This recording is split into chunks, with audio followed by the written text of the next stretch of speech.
A new federal grand jury in place, or at least we're now aware that it is in place, taking a look into Sean Diddy Combs. This is separate from the sex trafficking allegations and that investigation where his home was raided a bit more than a month ago now. This is taking a look much more closely at the people who filed civil lawsuits against him and those folks who popped up in the video footage at his house. We've not seen that, but the authorities have obtained that. Joining me to discuss, Joni Johnston, forensic psychologist. This is looking darker and darker for Diddy as the days go on. I should have had another D in there to really make that rhyme. What's been your thoughts as far as this thing continues to move forward? It's just it's snowballing. Hmm. I mean, I think it's turning into an avalanche. And it is interesting sometimes because we've seen this happen before with other celebrities, Hmm. where it started out with one person making an accusation or some rumors starting, and then people start coming forward, and all of a sudden we start seeing this just snowball of Hmm. people coming forward. And I think two questions always come up in this situation. One is, how could this go on for so long, Hmm. without there being some action taken or some consequences? I mean, it's kind of mind boggling. And I think the other thing is, that it's to some extent, I think maybe the same things that protected him for so long.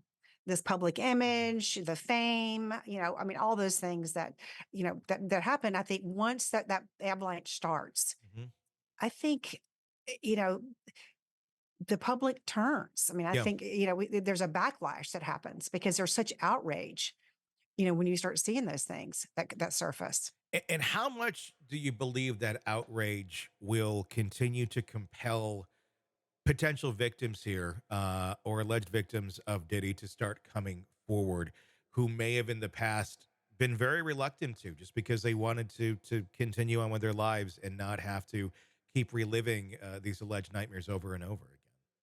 I think whenever you have a high profile person who's accused of anything, there is a tremendous amount of fear in terms of coming forward, a sense Mhm. that I'll never be believed or I'll be punished or there'll be consequences. Maybe not even from that person, but from their associates, from their fans. I mean, there's a Mhm. lot at stake when you're Yeah. thinking about coming forward and accusing somebody who's in the public arena.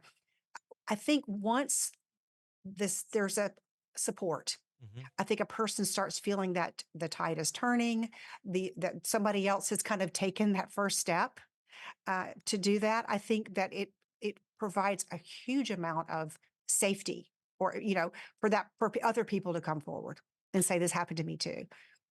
And a lot of these allegations stem from many years ago. Many of them, the statute of limitations has passed.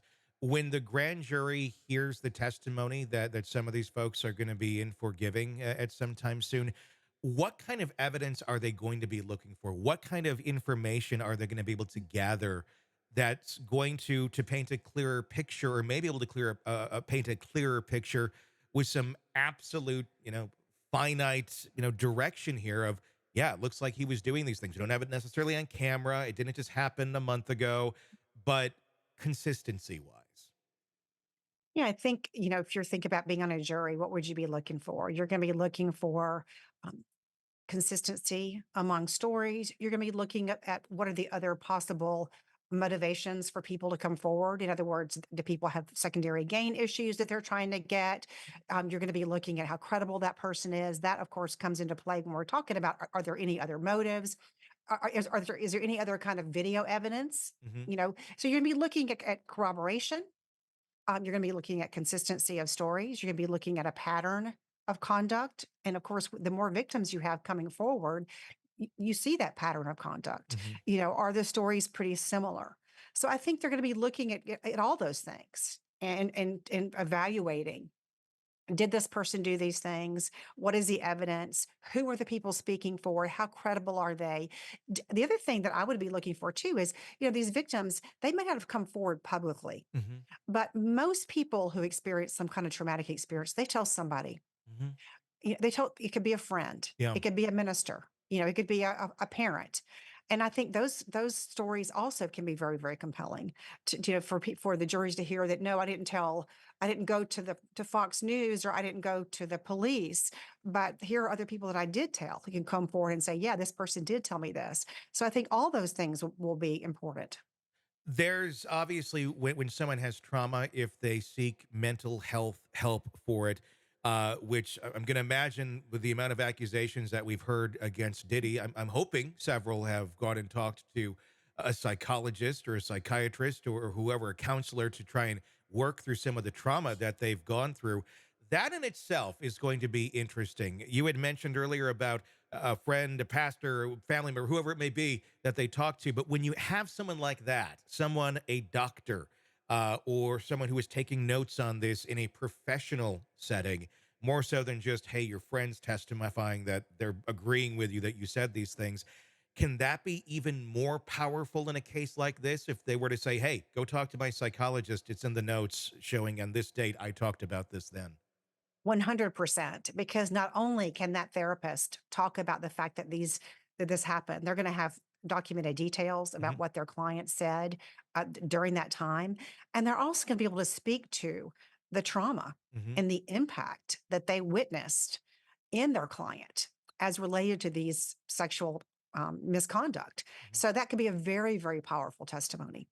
Hey, thanks for checking out the video. Be sure to follow us wherever you download podcasts, and especially Apple Podcasts, where you can get advanced episode and premium content on our premium channel right there. Also, be sure to follow us on social media so you don't miss any breaking updates on the stories that matter to you most. We're on TikTok, X, Instagram, Facebook. Just search Hidden Killers Podcast with Tony Brueski, and you'll find us right there. Again, thanks for watching.